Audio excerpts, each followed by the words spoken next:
Picture this. It's August. The temperature outside is 112 degrees. The local grid operator announces that the city will experience rolling blackouts throughout the afternoon.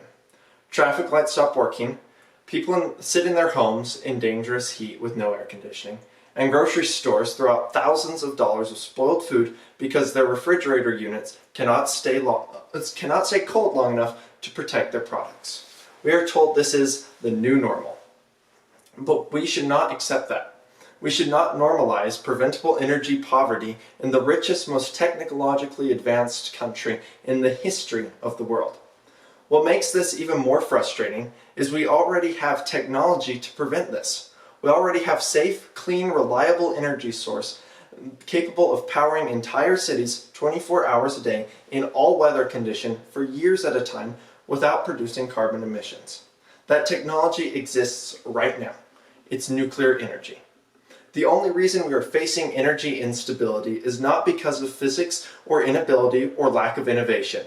It is because we have allowed fear, misfortune, outdated assumptions to dictate our energy policy. The United States electrical grid is weakening each year as reliable baseload power is removed. For example, in 2023, California experienced 222 hours of rolling blackouts. But this did not occur because we do not have energy. It happened because California retired nuclear and natural gas plants and replaced them with weather-dependent sources. Solar panels only produce meaningful power when the sun shines. Wind turbines only produce power when the wind speeds are within a narrow range, not too slow and not too fast.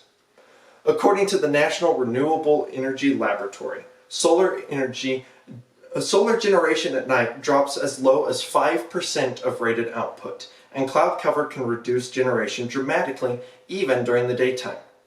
The U.S. Energy Information Administration reports wind capacity often falls below 10% of rated output during quiet weather.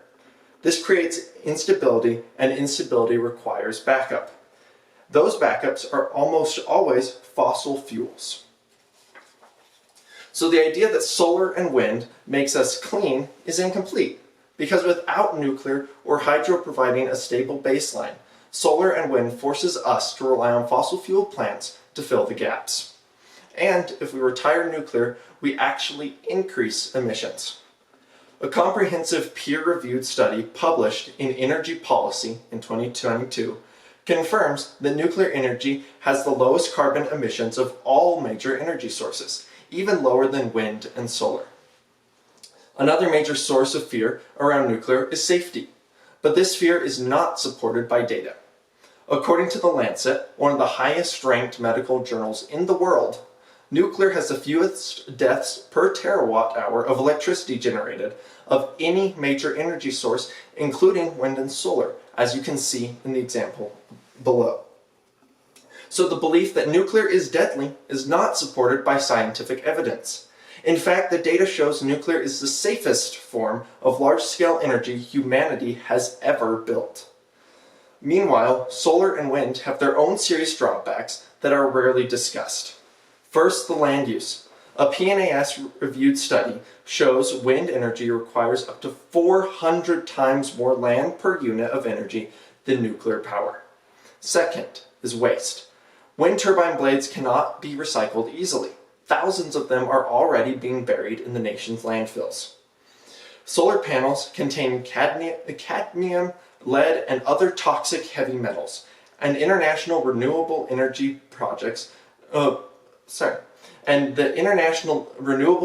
Agency projects 78 million metric tons of solar waste by 2050.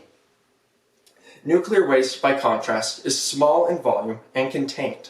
The total U.S. spent fuel could fit in a single football field about 10 meters deep. So ironically, nuclear has the best record for emissions, best record for deaths per energy unit, and least physical waste volume. So what should we do? The solution is not theoretical. It exists, and it's scalable. We need to expand nuclear energy production, specifically by developing small modular reactors, or SMRs. SMRs are factory-built, standardized, modern reactors that incorporate passive safety features, meaning in the event of an abnormal situation, they automatically shut themselves down without human intervention. SMRs are faster to deploy than traditional large nuclear plants, smaller in physical footprint, more affordable due to standardized manufacturing, designed to replace existing fossil fuel plants on the same site, and able to provide a true baseload, meaning constant, stable power.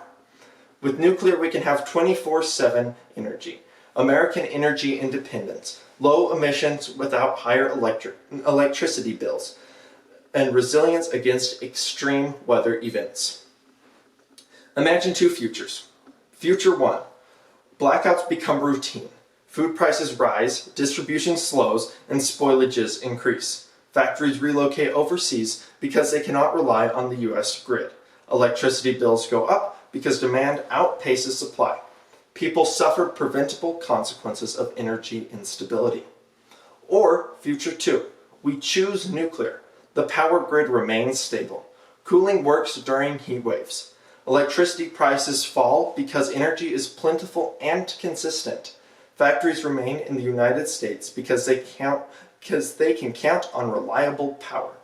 Families and small businesses have economic security, not fear of the next blackout. Which future is acceptable? The future powered by fear or the future powered by facts? This week, not someday, but this week, email your state energy committee members and tell them that you support nuclear power. Tell them you want small modular reactors permitted and supported. You want reliable 24/7 American-made power. You do not want to rely on weather-dependent energy alone. Nuclear is clean, nuclear is reliable, nuclear is American. Let's choose strength over fear.